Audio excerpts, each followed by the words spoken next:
लेख वाचवा लेख शिकवा. भारत सरकारच्या बेटी बचाओ बेटी पढाओ या महत्त्वाच्या प्रकल्पाला बळ देणारी ही आहे एक समाज प्रबोधन फेरी. भारतीय समाजातल्या मुलींची कमी होणारी संख्या लक्षात घेऊन विद्यार्थी, पालक, शिक्षक, शाळा व्यवस्थापन समिती सदस्य आणि ग्रामस्थ यांच्या अशा सक्रिय सहभागामुळे शाळेतली मुलींची संख्या वाढायला नक्कीच मदत होईल. मुलींबाबत एक सकारात्मक मानसिकता निर्माण व्हायला अशा प्रबोधन फेऱ्या अतिशय उपयुक्त ठरतात.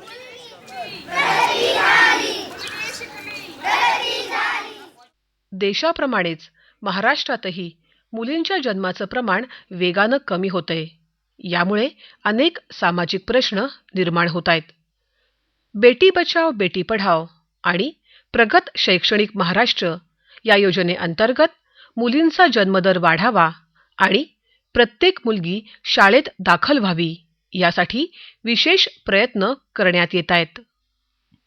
शाळा व्यवस्थापन समितीच्या बैठकीत लेख वाचवा लेख शिकवा अशा विषयांवर गंभीरपणे चर्चा करण्यात येते. मुलींचं जे लिंग गुणोत्तर आहे ते निश्चितच कमी आहे आणि ते वाढवण्यासाठी शासन स्तरावर लेख वाचवा लेख जगवा किंवा लेख शिकवा असं अभियान राबवते आणि अभियानाच्या माध्यमातून मुलीचा जन्मदर कसा वाढेल आणि तो वाढला पाहिजे त्या संदर्भामध्ये आपण जनजागृती केली पाहिजे.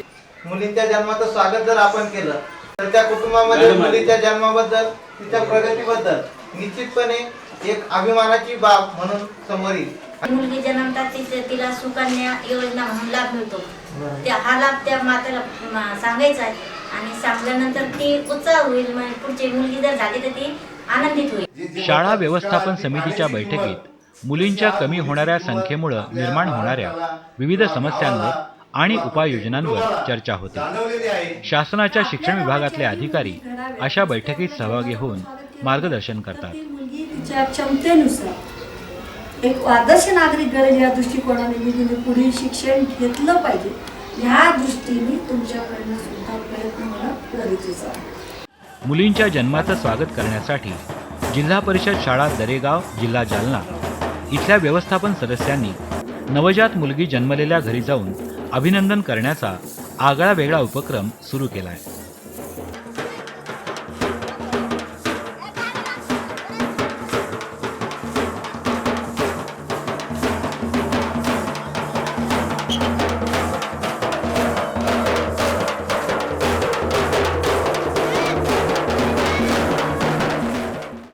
नवजात मुलीचं आणि मुलीच्या आईचं सन्मानपत्र देऊन तसंच शाळेतल्या मुलींनी गाणी म्हणून अभिनंदन करण्याचा हा उपक्रम इतर शाळातल्या व्यवस्थापन समित्यांनी अनुकरण करावा असाच आहे.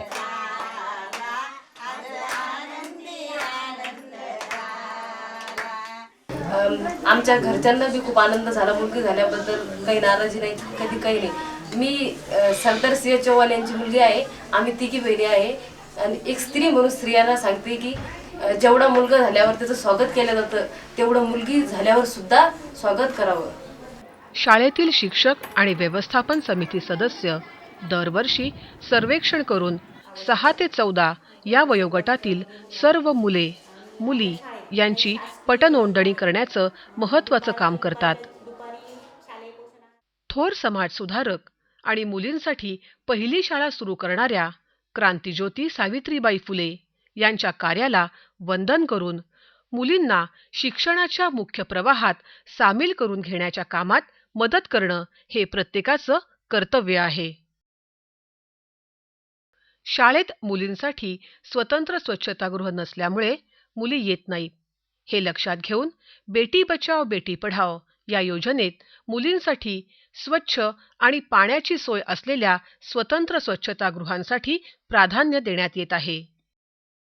मुलींचं कमी वजन आणि अशक्तपणा दूर करण्यासाठी मुलींना मध्यान्ह भोजन योजनेअंतर्गत सकस आणि पौष्टिक आहार देण्यामुळे मुलींची शाळेतली उपस्थिती सुधारायला मदत होत आहे. शाळा व्यवस्थापन समितीच्या माध्यमातून मुलींना आहार, व्यायाम तसंच वैयक्तिक स्वच्छता याबाबत मार्गदर्शन केलं जातं. पालेभाज्या, फळं खाल्ले पाहिजे. आणखीन आपल्या घरी उपलब्ध असणारे, आपल्याला सहज उपलब्ध होणारे त्या ऋतूत आपल्याला मिळणारे जे फळं असतात, अगदी चिंच असू द्या, बोरं असू द्या, आवळे असू द्या, हे सगळे फळं आपण खाल्ले पाहिजेत. त्याचबरोबर आपण सकाळी सूर्यनमस्कारासारखे व्यायाम केले पाहिजे, प्राणायाम केले पाहिजे.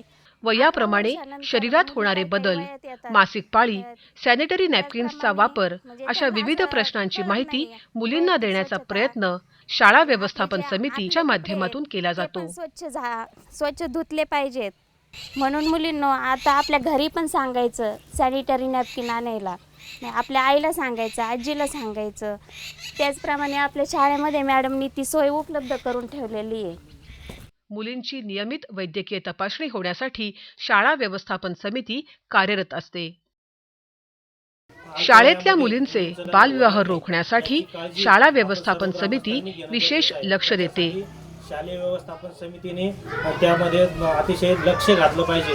असं जर कोणाच्या लक्षात आलं की या ठिकाणी अल्पवयीन मुलीचं किंवा मुलाचं लग्न होतंय, त्यांनी या आपल्याला शालेय व्यवस्थापन समितीच्या पदाधिकाऱ्यांच्या कानावर घालावं. आपण ते लग्न वेळेवरच त्या ठिकाणी रोखू.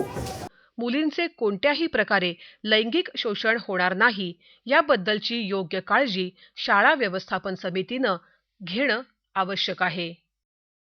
शाळेमध्ये मुला-मुलींमध्ये कोणत्याही प्रकारचा भेदभाव केला जात नाही याची काळजी शाळा व्यवस्थापन समिती घेते.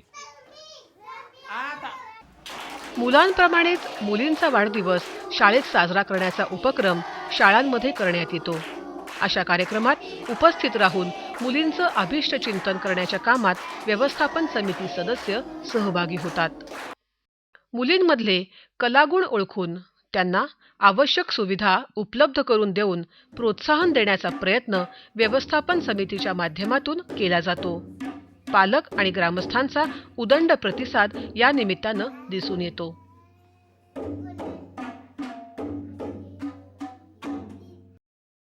विविध खेळांच्या माध्यमातून मुलींमधली क्रीडा कौशल्य विकसित करण्याचा प्रयत्न शाळांमार्फत होत असतो. क्रीडांगण, खेळाची साधनं तसंच अनुभवी तज्ज्ञ मार्गदर्शक हे उपलब्ध करून देण्याच्या कामात शाळा व्यवस्थापन समिती मोलाची भूमिका बजावते. शाळेत विविध प्रकारे मुलांप्रमाणेच मुलींमधील प्रयोगशीलता, कलागुण आणि नेतृत्वगुण यांना प्रोत्साहन देण्याचं काम नेहमीच सुरू असतं. प्रगत शैक्षणिक महाराष्ट्राचं स्वप्न साकार करण्यासाठी आणि कर्तृत्ववान निरोगी मुलींची नवी पिढी उदयाला येण्यासाठी बेटी बचाव बेटी पढाव अशा अभियानाची देशाला सार्थ गरज आहे.